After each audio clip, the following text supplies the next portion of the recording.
Look, let the business dictate the loyalty. Bottom line. What's happening? It's Rico. Salute to the business committee. Hit that like button, hit that subscribe button. We in here. Boosie. Baton Rouge is on. Salute the Boosie, man. Boosie was on live. And he was asked a question about his availability and his cost to do podcasts. But I'll let him give you the details of what he said. We will take a look at the clip and discuss it on the other end. Trying to do an interview with me, podcast. What's good? I'm inquiring about doing an interview with you on a podcast. What's your availability? I'm always available, bro. You gotta just have 30 to 40,000.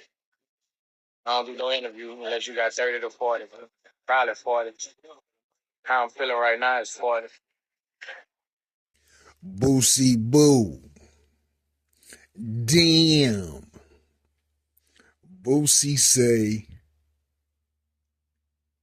30 to 40 grand for him to be on your podcast. When he's feeling good, it's 30, but the way he's feeling right now is 40. 40 grand, 40K. Boosie say, I'm going to give you the numbers that you looking for. Boosie say you can get paid off that podcast for forever. He's only going to get paid one time. He needs that 40K. Damn. Salute the Boosie, man. And we know Vlad was paying him. Now, what he was paying, who knows? Let's just assume it's somewhere around what he's requesting. Here's the reality, and salute the Boosie. The only people that are willing to pay Boosie that 30 to 40 grand for a podcast are probably new podcasters trying to run their numbers up quickly. Because you notice when it comes to Ricky podcast, they don't like to wait for the notoriety of the numbers. They want to get right into the big numbers, right into the big views. I understand, but never, ever, ever be worried about the slow grind. The slow grind can definitely help you out. But outside of new podcasters, why would anyone pay Boosie 30 to 40 grand just to talk? Now, 30 to 40 grand for a club, for a show, that's different. Because you're guaranteed to potentially make that money back for the venue that books you. Through various means, I won't discuss it, but through various means, that money can be recouped and potentially more can be made than what you invested in to get that entertainer to come perform. But when it comes to podcasting, Boosie say you're going to make money off the podcast for forever. Boosie, that's a lie. You see what I'm saying? They may make money off of it for the first 2 to 3 months. After that, not so much. Second, Boosie has been on a significant number of podcasts as of now. What could we potentially get from Boosie on a podcast that we haven't already seen or heard? Because at this point, the podcast with Boosie on it doing any type of crazy antics, it becomes performative. And when it's performative, it's not genuine or authentic. People appreciated Boosie on these previous podcasts up to this point because all of his reactions, his conversations, everything that he said was genuine and authentic. You can't necessarily guarantee the numbers just because you're Boosie. There's plenty of podcast channels that have big celebrities on them, and the numbers are low.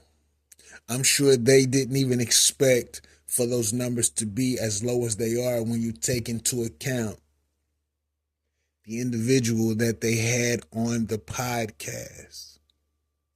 So none of the revenue, none of that of what Boosie is speaking of in regards to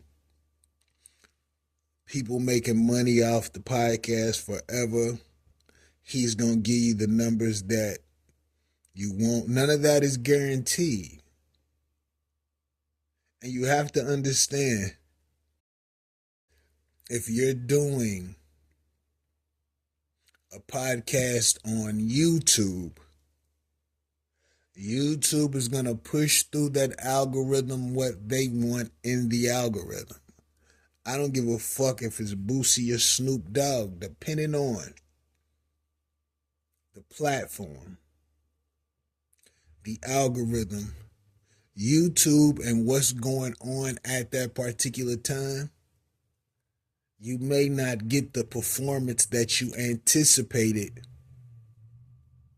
with that particular individual on your podcast. And speaking of Boosie specifically, I'm sure the numbers on Vlad are inconsistent, meaning that sometimes Boosie got those numbers, sometimes Boosie got these numbers. When he was on another podcast, they got these numbers, which didn't match with Vlad's numbers. Listen, if you do the math, I'm sure there's a variation in views with Boosie on the show based on what was going on surrounding that particular time. 40,000, 30,000 for a podcast in the economical climate that we're in right now, I don't even know if it would be worth it for Boosie or anyone else. Boosie's been around for some time. There's really nothing new that he can provide that will make the viewers want to look at what he's saying. Now, it's always good to come across a Boosie interview, especially if you fuck with Boosie. I check out Boosie interviews whenever they come down my feed. I don't look for any of them. But the reality is that a 40K investment on a podcast with the gentleman who's been in the podcast space for some time, what could we really expect the people to see and want to see? Will he generate the numbers that he suggests? I don't see it happening. But I could be wrong. I could be wrong. Let me know what you think about this in the comments. Rico, what the business is. 100.